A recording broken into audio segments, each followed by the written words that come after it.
அனைவருக்கும் மாலை வணக்கம். மேடையில் அமர்ந்திருக்கும் அத்தனை பெரியவர்களுக்கும், சுல்மணி சார், உதயகுமார் சார், அமீர் அவர்கள், இனியா நண்பர்கள், புலி,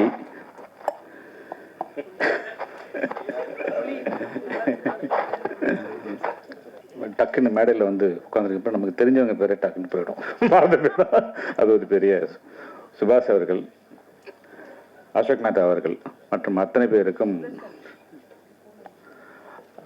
என் முதுக்கன் வரக்காக தெரிவிச்சுக்கிறேன்.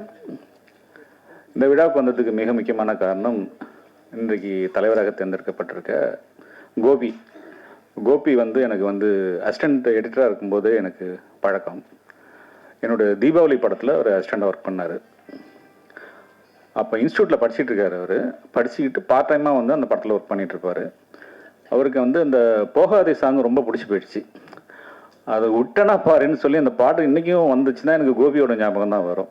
ஸோ அதில் வந்து அவர் ரொம்ப முழுமையாக ரொம்ப அற்புதமாக பண்ணி கொடுத்தாரு. எடிட்டரோட அனுமதி தான் பண்ணார் அவர். ரொம்ப நல்லா வந்தது. அதுக்கப்புறம் பாலாஜி சக்திவேல் அறிமுகப்படுத்தினார் அவரை. அப்புறம் எனக்கு மனம்புத்தி பறவையில் வந்து நான் திரும்ப கோபியை கூப்பிட்டேன். நான் வேறு ஜோனல் போகிறேன், ஒரு காமெடி. கோபியும் வந்து அப்போ புதுசு ஒரு படம் தான் பண்ணியிருக்காரு, வழக்கு என்ன ஏதோ ஒன்று பண்ணியிருக்கிறாரு. அப்போ நான் வேறு ஜோனல் போகும்போது இது எப்படா இது காமெடி ஒர்க் அவுட் ஆயிருக்குமா அப்படின்னு சொல்லி ஒரு டவுட்டில் போவேன். அந்த இன்ஸ்டியூட்லேருந்து நிறைய பொம்பளை பிள்ளைங்க, அப்புறம் இவனோட ஃப்ரெண்ட்ஸ் எல்லாமே வந்து அந்த உட்காந்துக்கிட்டு விழுந்து சிரிச்சுட்டே இருப்பாங்க பார்த்துட்டு. ஸோ அப்போ எனக்கு அங்கே ஒரு கான்ஃபிடென்ட் வந்தது. ஸோ இந்த படம் ஹிட் ஆகிடும் அப்படிங்கிறது. ஸோ ஒரு ரசிகனாக அந்த படத்தை, அது வந்து ஒரு எடிட்டராக அங்கே உட்காந்து பண்ண மாட்டார் கோபி. ஸோ ஒரு ரசிகனாக உட்காந்து பண்ணுவார். அதுக்கப்புறம் வந்து தேசிங்கராஜா பண்ணும்போது இன்னும் மெச்சூர் ஆகிட்டார். நான் நாளைக்கு வாரம் கட்டிங்க அப்படின்னா நைட்டே முடிச்சு வச்சுருவார். காலையில் போனால் எனக்கு போட்டு காமிப்பார். ஸோ அது உச்சத்துக்கு போச்சு. இப்போ யுத்த சத்தம்ங்கிற ஒரு படம் வந்து பண்ணார். நான் சில விஷயம் பார்த்து மிரண்டு போயிட்டேன். அந்த படத்தோட அவுட்புட் பார்த்து இது வந்து ஏன்னா ஒரு ஒரு எடிட்டரோட பெஸ்ட்டு அப்படிங்கிறது வந்து அந்த படத்தில் இருக்கும். ஏன்னா அவ்வளோ அழகாக அதை பண்ணியிருந்தாரு. பார்த்துட்டு இந்த படம் வந்து மிகப்பெரிய ஹிட்டரா அப்படின்னு சொல்லிட்டு தான் வந்தேன். அந்த படம் காமெடி படம் எடிட் பண்ணுறது ரொம்ப கஷ்டம். அது வந்து ஒரு டைரக்டரோட ஒரு இது இல்லாமல் பண்ண முடியாது. ஏன்னா அது என்ன வரும்னு டைரக்டருக்கே தெரியாது. ஸோ அது காமெடியன்ஸோட கையில் தான் இருக்கும் அந்த விஷயங்கள் எப்பொழுதுமே. அந்த வகையில் ஒரு மிகச்சிறந்த எடிட்டரு. என்ன பல பரிணாமங்கள் உருவாக்கிட்டே இருப்பார் கோபி. திடீர்னு பார்த்தா தயாரிப்பாளர் விடுவார், அப்புறம் டைரக்ஷன் பண்ண போகிறேன் அப்படிம்பாரு. ஸோ ஏதோ ஒழுங்காக இப்போ வந்து, ஆனால் வெரி குட் எடிட்டர். இவர் எப்படி தயாரிப்பாளராக பண்ணார் அப்படிங்கிறது விட ஒரு எப்படி டைரக்ஷன் பண்ணுவாருலாம் எனக்கு தெரியாது. பட் நல்ல எடிட்டர், ஒரு அற்புதமான எடிட்டர். ஒரு சரியான இடத்துல போய் ஒரு தலைவராக தேர்ந்தெடுக்கப்பட்டிருக்கிறாரு. ஒரு இப்போ நான் சொன்னோம்னா சொல்லலாம், குருவி தலையில் பணங்காய வச்ச மாதிரி தான் வச்சுருக்காங்க கோபி. ரொம்ப கேர்ஃபுல்லாக இருக்கணும். ஏன்னா உனக்கு முன்னாடி இருந்தவங்களாம் மிக அற்புதமான மனிதர்கள் இந்த போஸ்டிங்கில் இருந்துட்டு போயிருக்கிறாங்க. ஸோ இந்த போஸ்டிங்கை ரொம்ப கேர்ஃபுல்லாக ஹேண்டில் பண்ணு. சீனியர்ஸ்ட்டு அட்வைஸ் கேட்டுக்குங்க. அப்போ தான் வந்து உங்களால் அற்புதமாக அடுத்த கட்டத்துக்கு உங்களால் கொண்டுட்டு போக முடியும். இந்த எடிட்டிங் அப்படின்னு பார்க்கும்போது எனக்கு வந்து 2 பேர் எடிட்டர் இருப்பாங்க ஒரு படத்துக்கும். எனக்கு தெரிஞ்சு வந்து ஒரு டைரக்டருக்கு எடிட்டிங் தெரிஞ்சிருக்கணும், ஒரு எடிட்டர் தேவை. அப்புறம் ஒரு ஸ்க்ரீன் பிளே ரைட்டர் வந்து ஒரு மிக முக்கியமான எடிட்டர் இருப்பார் ஒரு படத்துக்கு.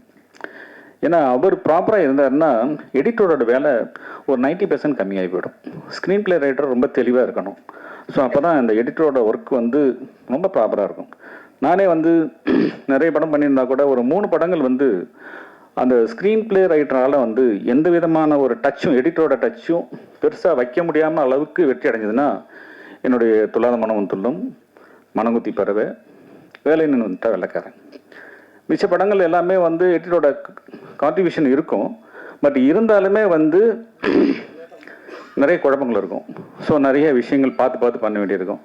அந்த வகையில் வந்து ஒரு மறைந்த நண்பர் ஒருத்தரை பற்றி நான் பேசி ஆகணும். கிஷோர் அப்படிங்கிற ஒரு எடிட்டர்.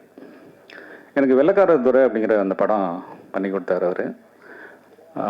கோபுரம் ஃபிலிம்ஸ் அன்புச்செழியன் சார் தான் அதுக்கு ப்ரொடியூசர்.